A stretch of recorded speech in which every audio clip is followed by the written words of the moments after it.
Hello everybody and welcome to this week's Throwback Thursday.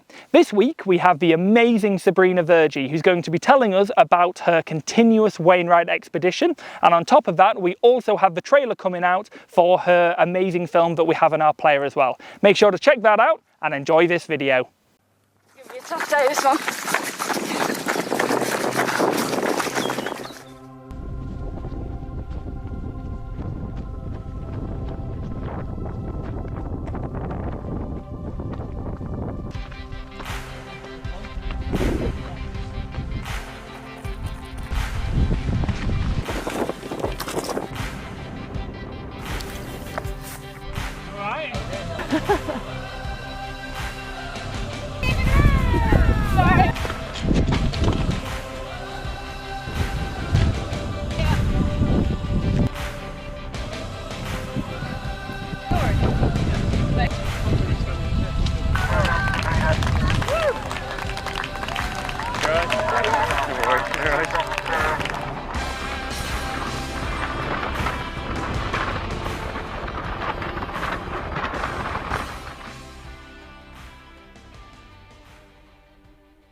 Now, if you follow the UK's toughest endurance events, then this lady needs no introduction at all. Thanks ever so much for coming here, Sabrina Verjee.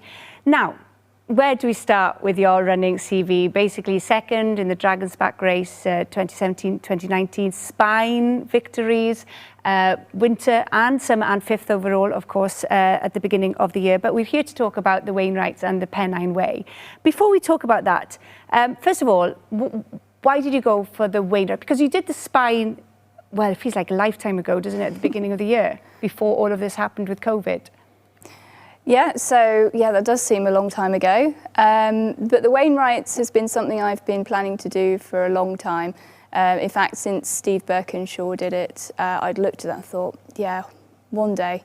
And I'd planned to do it, 2020, in May ideally, but obviously we were in lockdown, so I had to wait. But it's just an amazing journey to complete, you know, so many summits, and I was very lucky to have such a team of wonderful people to go around with. So yeah, it was.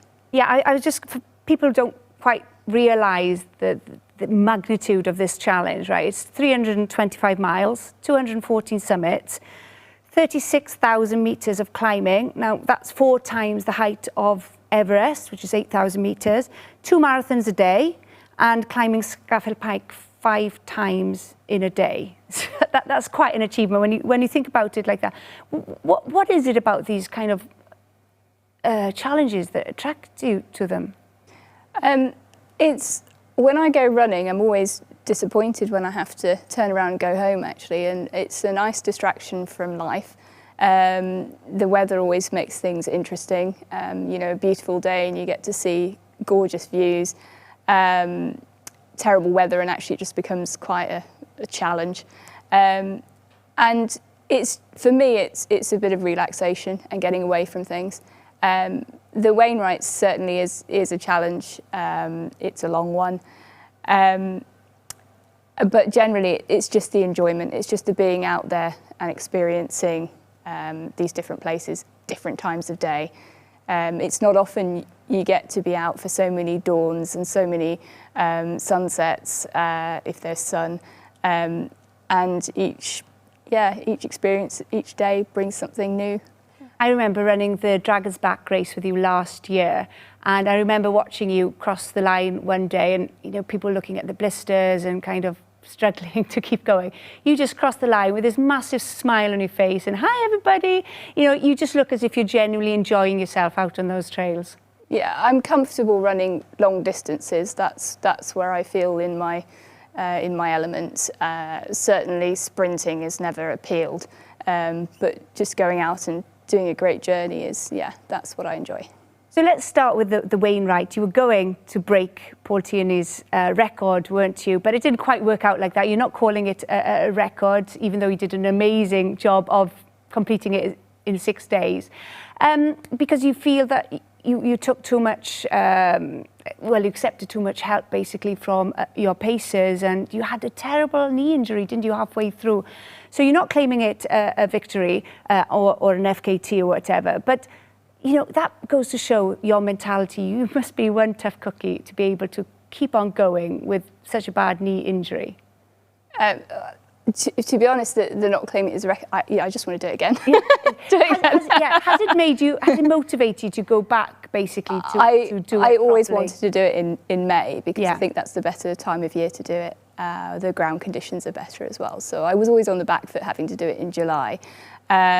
But it's a wonderful experience. I can't wait to do it again. And it is a challenge to push it, to try and get it to six days or under. That was the challenge for me. And maybe it's doable, maybe it's not. We'll have to find out. So talk us through the challenge then. You started and you were going well, weren't you? Yeah, I managed to hold my schedule for 4 days. But yes, a fatigued body, strain on my adductor muscles it was actually, rather than a knee injury per se. But you know, I was just all swollen. We couldn't tell really what was going on. It just ended up I couldn't bend that leg, so it became a bit awkward. Yeah. And it was a hard decision to know what to do. I'd actually vested a lot in it. You know, going that hard for 4 days. It's something that you feel what I felt I couldn't just throw away, especially with so many people who had also vested themselves in it. So I wanted to push it on to the end in whatever way I felt capable, and just just make it round. And I enjoyed it. Everyone who helped me enjoyed it. So, you know, mission accomplished, really. So like I said, you're going back next year. Do you think what happened this year will fuel that motivation? Will you be kind of, right, I'm going to do it properly? And did you learn from any lessons? I think that's it. You learn. Every time you do these things, you learn a little something. And yeah, I mean, the main thing that I was challenging myself with for this year was the sleep deprivation. I've done that a lot through my adventure racing, and I was really on the line for the whole time, which felt good that I'd achieved that, but I've learned from it as well. There are probably times when I actually pushed it too much, and other things that you get better each time you do it, you can improve. Well, I've done 350-mile non-stop races as well, not with the elevation that you had. Maybe they were a bit cold, minus 70. And people ask me, how was it for you? And the first thing that comes into my mind is it was the mental side of things that really got to me. You know, the getting up, having 5 minutes sleep or whatever, and getting up and just doing it again. You know, this lack of sleep. And the mind games, did you have anything like that? It's interesting. People ask me this a lot, but I don't really have any of that. I don't know. I'm obviously you didn't see like cartoon characters like I saw with the hallucinations. Like no, I used to with adventure racing a lot, but I think again your mind learns to ignore them, or learns that they're not real, and you deal with things a different way.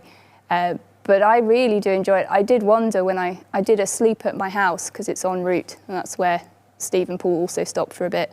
And I did wonder how I was going to feel after a 2-hour sleep to get up and go again. But that was it. The alarm went off. I sprung into action and I was happy to go. Yeah, because sometimes it's easier to sleep in a bivvy bag and just get up because it's not comfortable, isn't it? Yeah. It's the worst thing. Don't give me a nice bed, don't give me a shower, because I'll just want to stay there for hours on end. Yeah. Well, I wondered, but no, I was just raring to go. I was just that was the mission, and that was just it, and you know, I was just going. So yeah, it was good. And like you said, you had some fantastic support with so much pain, was probably just to keep going. And you know, I think this will be a common story with all the guests tonight. The amazing pacers that are involved with these challenges. Yeah, although we're here being the stars of the show, there's no hiding that it is a team. For me, it's a team game, a team effort, and they should have as much acknowledgement as any of us, because without them, there is no way these things are possible. Certainly not the Wainwrights, anyway. Yeah, people can do self-supported acts, but it's a completely different game. So our paces are incredibly important, and they, apart from helping you, you know, with carrying things and all of that, just the company is fantastic.